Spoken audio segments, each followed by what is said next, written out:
Здравейте! От доста време не сме качвали видеа в канала. Реших да започна тази година с едно видео, което е по-скоро анбоксинг, въпреки че аз съм отворила продуктите отдавна, но както заглавието подсказва, това са продукти поръчани от сайта Look Fantastic.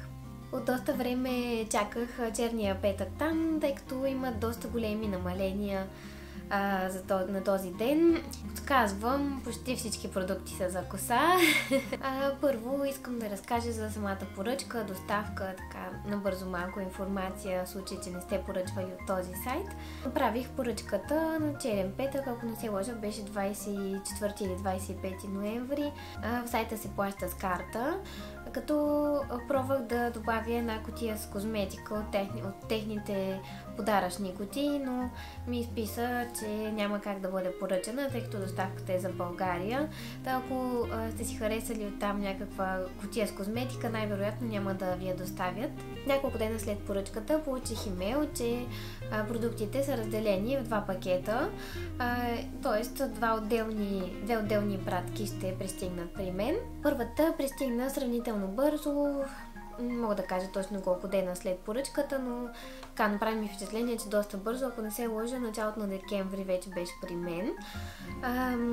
Втората, всъщност в първата поръчка имаше само 3 продукта, така че очаквах най-вече втората поръчка, тъй като там имаше доста повече неща. За съжаление, в един момент спрях да имам информация относно пратката.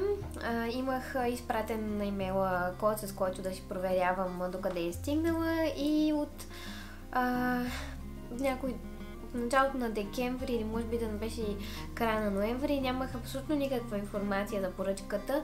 Вече беше почти края на декември и аз просто отказах да чакам и реших да им пишам. Като по принцип имат онлайн чат, но в момента не е достъпен, дали защото съм в България, нямам представа, както и да е, не можах да се възползвам от тази услуга. Затова им писах във Facebook, но да ускоря процеса, не бях сигурна въобще дали ще ми отговорят там. Им писах и един имейл в същото време. В Фейсбук получих отговор съвсем скоро, може би беше 1 или 2 дена след като съм изпратила съобщение. Поискаха ми да потвърдя номер на поръчка, данни и така нататък, стандартната им процедура. И ми казаха, да, наистина от еди-коя си дата вече нямаме информация за тази пратка, затова я обявяваме за загубена от почтите, и ме попитаха дали предпочитам да ми възстановят сумата от поръчката или да ми изпратят отново същите продукти.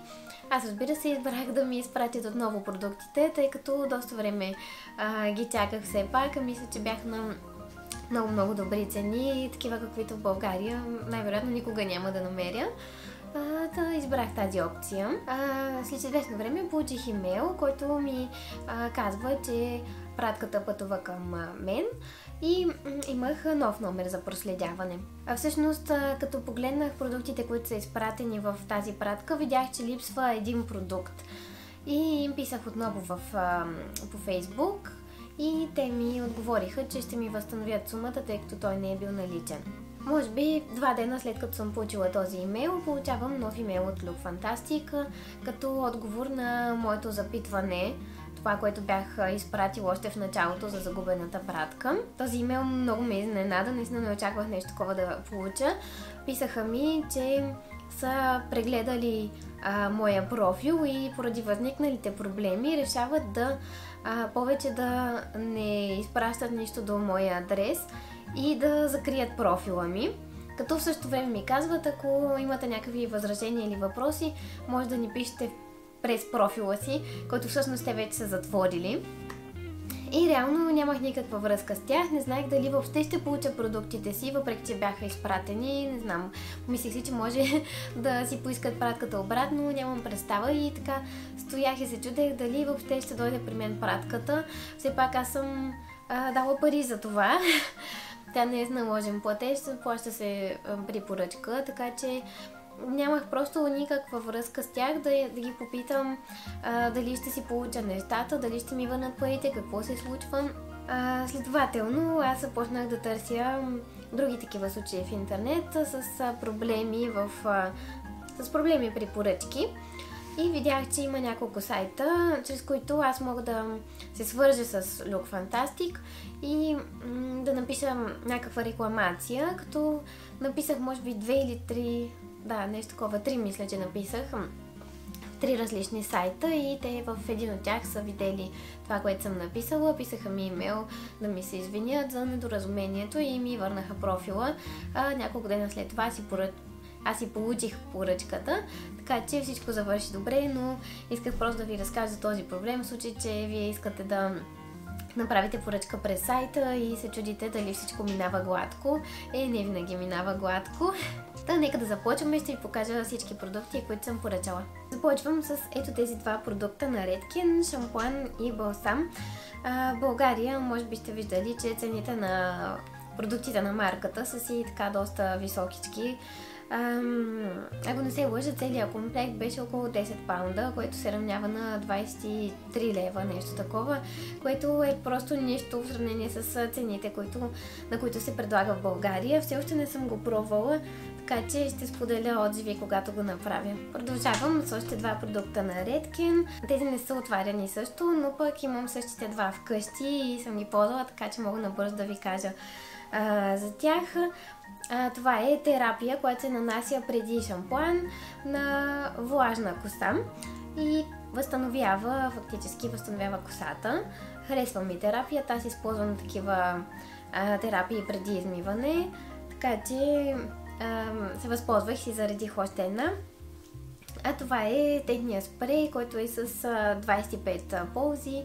Харесва ми спрейчето, доволна съм от двата продукта, така че всъщност двата бяха общо 13 паунда, което се равнява на около 30 лева. В България само тази терапия струва 62 лева, ако не се лъжа, нещо такова. Спрейчето също е около 50 лева, така че това беше направо страхотна оферта. И още един продукт, който се нанася на косата преди къпане, също на влажна коса. Това е продукта на Olaplex номер 3. Тази е в мини вариант, беше 10 паунда и бях поръчала две, като едната не ми я изпратиха и точно за нея, точно тя беше липсващият продукт от пратката и ми възстановиха парите. Харесва ми терапията, знам, че за Olaplex има доста противоречиви мнения, но аз пък съм много доволна от техните продукти. Смятам, че косата ми се чувства много добре с тях, така че даже съжалявам, че другия продукт не беше наличен. И ето един серум за растеж, който по принцип е много хвален, много поръчван тук в България дори. Всъщност в България мисля, че не го предлагат, но хората си го поръчват от точно този сайт от Look Fantastic, като съм си купила две кутийки, за да си имам, така че ще ви покажа отворената. Ето това представлява серумът.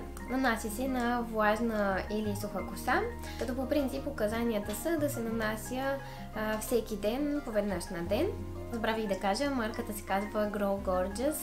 Най-вероятно сте го срещали по групи, ако се интересувате от продукти за коса. 60 мл е, като на мен ми стига за доста време. Ползвала съм го и преди. Икономичен е, поне моята коса се влияе доста добре от него. Следващите продукти, които ще ви покажа, са на марки, които за мен са непознати. Първата марка е ето тази, казва се Bondi Boost. Първият продукт е тоник за растеж на косата с прокапил. Това е съставка, която се използва при косопад. Другият техен продукт е едно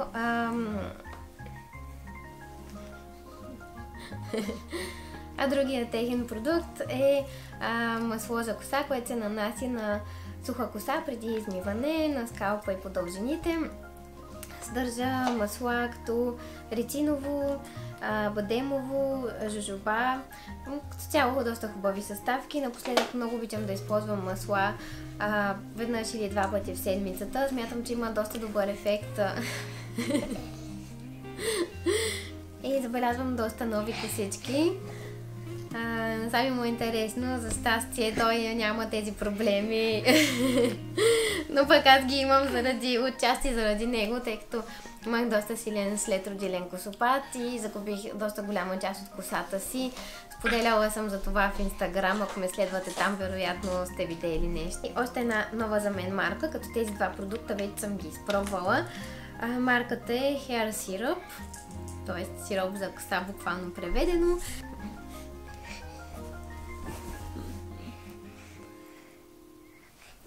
Както подсказва името, това наистина е сироп за коса, т.е. микс от масла и полезни съставки, които се нанасят на косата преди къпане и се отмиват. Първият от тях се казва The Original, тяхната оригинална рецепта, предполагам, може би първият техен продукт. Тя е за подхранване и възстановяване на косата, но не това е любимия ми продукт. Моят любимец, който много ме впечатли, е Grosemary, се казва този.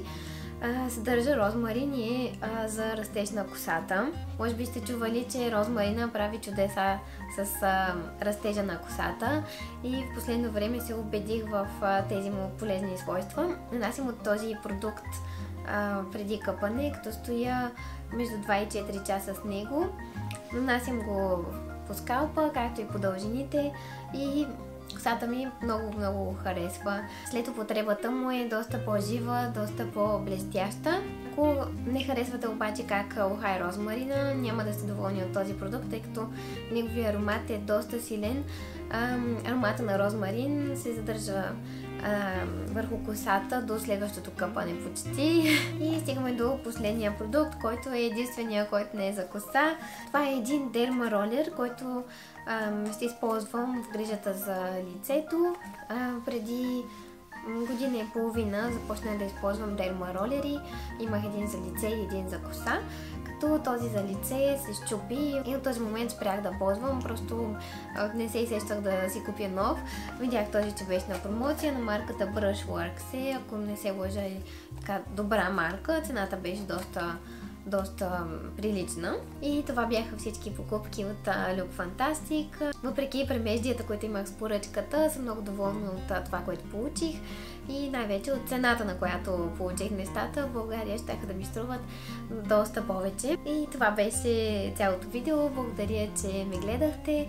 Надявам се да ви е било полезно и интересно и ще се видим в следващото видео. Чао!